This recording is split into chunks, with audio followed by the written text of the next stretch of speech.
and manifest a new day of who we are, we got to bring new culture. We got to need new music, new sciences, new ways of thought, new ways of movement, of existence, of utilizing words. We have to come with a new reality. But if we continue to believe in the old, then we are dead to the knowledge of ourselves. Because the universe don't do nothing twice. It don't make no snowflake alike. Never.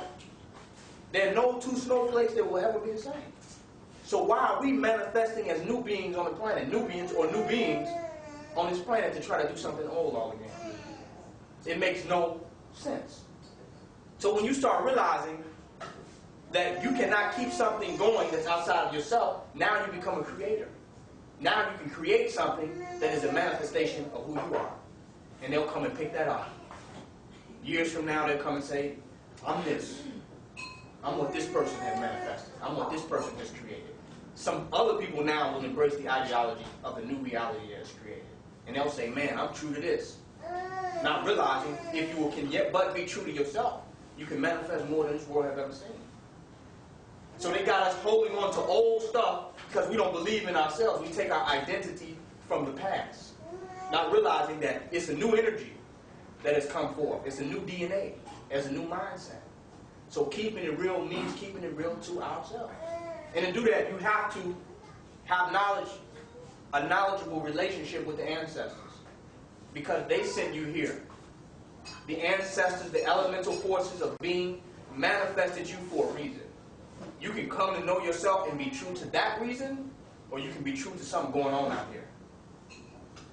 If you're true to what the ancestors manifest, you could be the Zumbia, or you could be the Ganga Zumba of Brazil, who manifested the revolution that freed them from the Portuguese.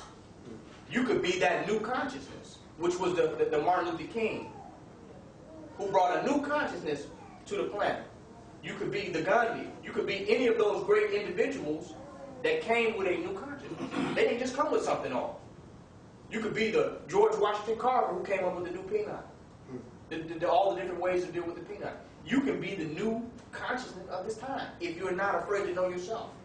But if you want to know what's already here, then if you keep doing what humanity keeps doing what it's always been doing, it's going to get the same result. And how can you expect people to love you for who you are if you constantly trying to be somebody else who already was? They're not.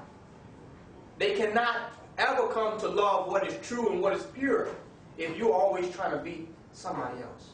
It's impossible. Only can you, when you can become yourself, can you really be the product or the recipient of true love from any other human being on the planet Earth.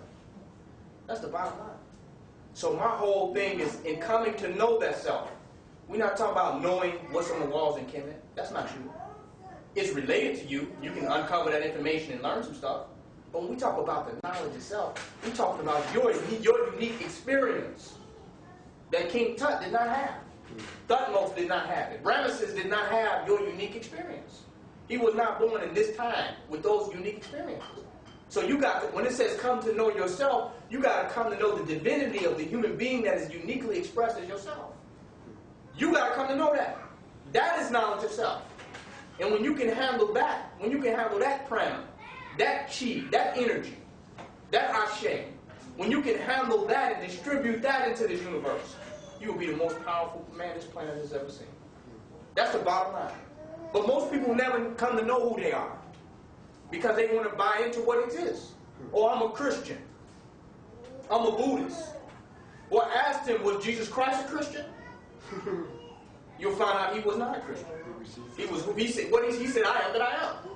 Well, hell, why can't I be I am that I am? Why are you going to make me a Christian, but to be like Christ is to be who you are? That don't make any sense. Well, you said I'm a Buddhist, but ask him, was Buddha a Buddhist? Buddha was not a Buddhist. That simply was a name that he took on. He's not a Buddhist. He was an enlightened being. So they want us to take on the religious concepts, and then they want us to fit into unique aspects of their institution called careers. Putting you in the rear. Putting your ka, which is your spiritual force, in the rear. They want